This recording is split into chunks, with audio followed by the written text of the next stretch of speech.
A really busy day today, two energetic classes, and looking again at instructional language. I must admit that this morning with the Year 3-4s, they were absolutely fantastic.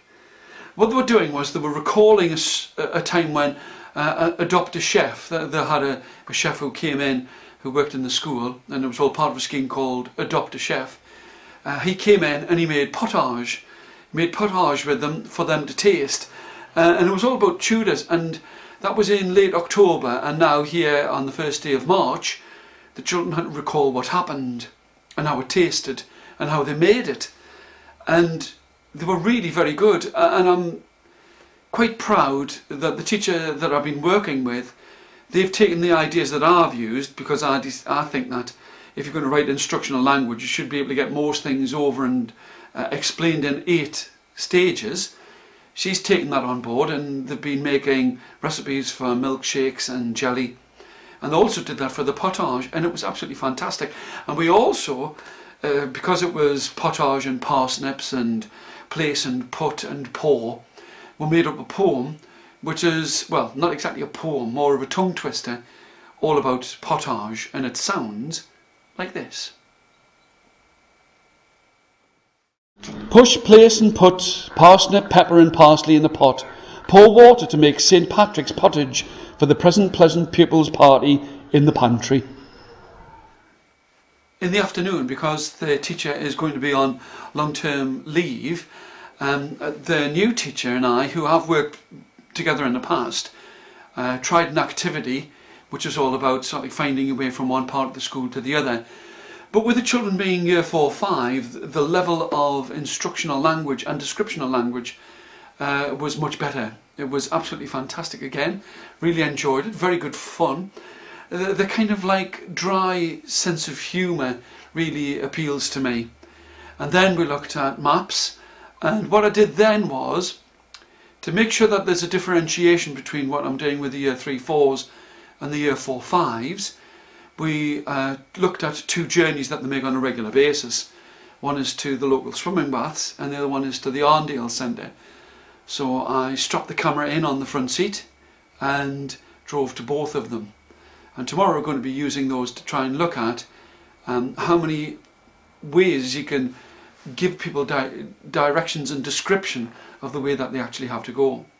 We also looked at local maps and got them to make a list of directions to get to various places.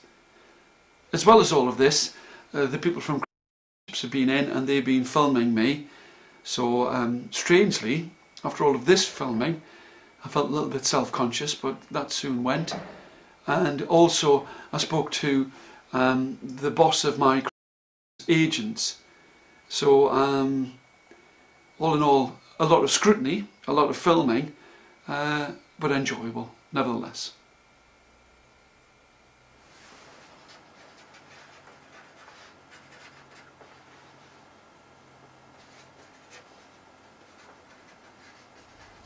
There are lots of advantages of living and working on the road. One, it makes for an interesting and varied life, and no 2 days are the same.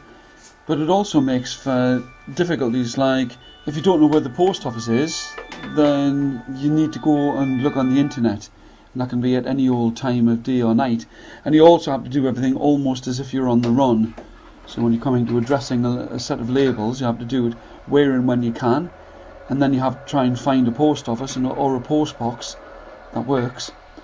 One of the things that the internet can't do is it can't tell you that the nearest post office to where you might be working could well turn out to be a boarded up, burnt out shell in the middle of a boarded up and burnt out estate. So it does make for even posting a letter being quite interesting. These are a couple of letters that I'm sending copies of the video diary to some friends of mine. One is in New Zealand and the other one is in New York, who runs a school about singing and speaking in New York City. And it's very interesting because we exchange emails. Oh, how the internet has changed our lives. We've been looking at instructional language for quite some time now, and we used it to try and get some directions from one part of town to another part of town, and the children worked really well. It was an activity that worked well, and it almost, and any teachers are watching this, it almost fitted in with the plan that we had made.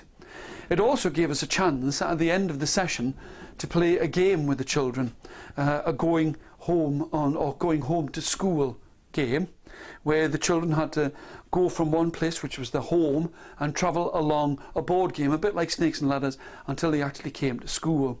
There were hazards, there were things that they had to do.